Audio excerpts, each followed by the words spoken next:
Time now for sports on 104.7 The Cave. Here's Ned Reynolds. Mike, the intern, Ned Reynolds in the studio on a Monday morning. Free agency for the NFL opens on Wednesday afternoon. We already know the Chiefs are going to tag Trey Smith.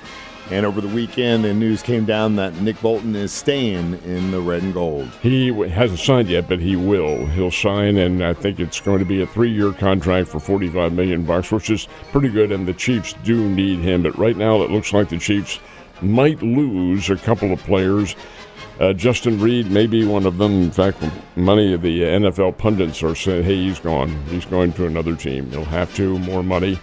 And the Missouri S&T kid, Tershawn Wharton, who's been a big cog in the Chiefs' defensive line, had a number of disruptions and sacks and so forth and so on. He may very well be a victim of the salary cap, too. There's a long way to go, and the Chiefs do have some other players. O'Manohue is being one of them. There's several others who I know they'd like to have, but they may not be able to keep. See what happens on Wednesday, but that's when all the free agency will begin. Now, tomorrow is the, I love this paradox, the legal tampering day. Now, tampering is illegal, but this is the legal tampering day, and it means that teams can talk with other players and maybe try to convince them that their ball club is the one they need to be with. But we'll see how all that shakes out. And right now, the current salary cap number for the Kansas City Chiefs is what? What do we got to play with? It is $279 is what it is. $279 million.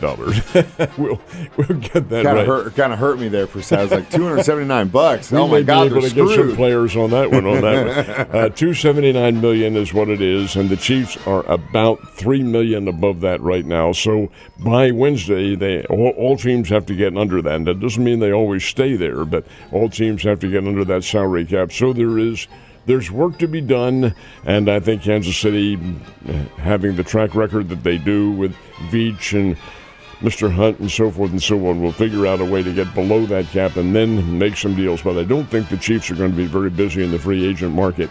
They may lose some players, but whether or not they pick up any, that remains to be seen. Cap is definitely a frustrating point for some teams in the NFL, but I do like the fact that the NFL does have that, or you would have an situation like you do in Major League Baseball. I do have a question. Do you think that Major League Baseball should have a salary cap? I do. They have one. They call it the luxury tax, but it doesn't work. The Dodgers and the Yankees and the Phillies all exceed it by millions and millions of dollars because they can afford to. And as a result, they pay the tax and they bring them on, bring those players on. It isn't right. They need to have some kind of other disciplinary action about them. Otherwise, the Dodgers of the world and the Yankees and my team, the Philadelphia Phillies, are going to dominate. And you can't have that. You've got to have some measure by which the audience says, hey, we have a chance. And many of these teams do not. Probably because the commissioner likes getting so much of that luxury tax back into the league. All right, last but not least, we did have the Arnold Palmer Classic this weekend. Who got the big check? 35-year-old Russell Henley, kid out of the University of Georgia. Now he's behind. Colin Morikawa led the entire tournament, and Morikawa's ahead by a stroke going on to the 16th hole of the competition. That's yesterday's competition. That's hole number 70.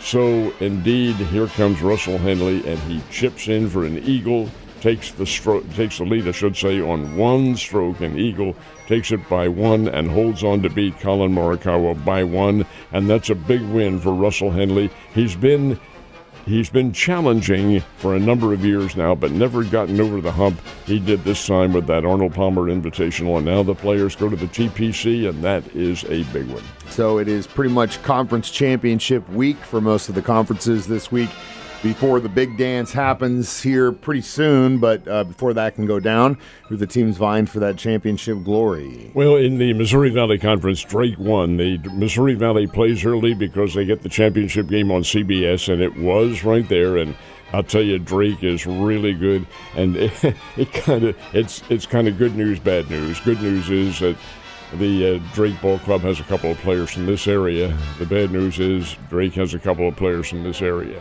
Why they aren't here, well, that's the kid's choice.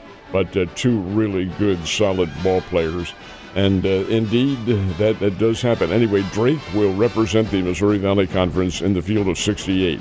Now, the Selection Sunday is a week from yesterday, so we have a lot of these conference tournaments coming up are very important because teams are on the bubble, and how they play in these conference tournaments is going to be determined where they go in the tournament.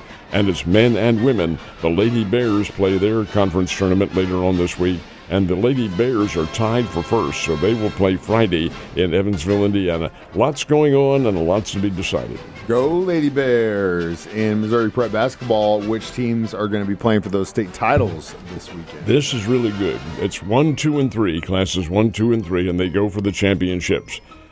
Chadwick, which is a little bit to the south of us, a little bit south of Sparta, and very much in this area, has both their teams in the state semifinals. The Chadwick boys will play Wheatland, and that will be a great game. Wheatland is in the northern part of our listening area here, and indeed, they are very, very good. So is Chadwick.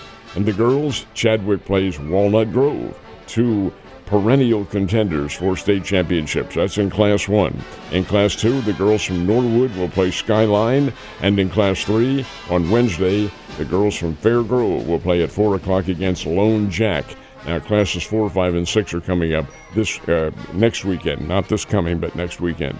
Last but not least, had some racing going on in the desert in Arizona yesterday. Who got the checkered flag? How about this? There have been 4 NASCAR races, and Christopher Bell has won 3 of them. Wow, he's having a hell of a year so far. The only one he didn't win was the Daytona 500. He's won every one since then. Wins yesterday in Phoenix. He knocked off Denny Hamlin on the second lap of an overtime race, but really, Bell was ahead for the most part the entire race, 103 laps, and that makes the big difference. Christopher Bell is red hot. You ain't lying, Ned. Have a great Monday, and I will see you on Tuesday.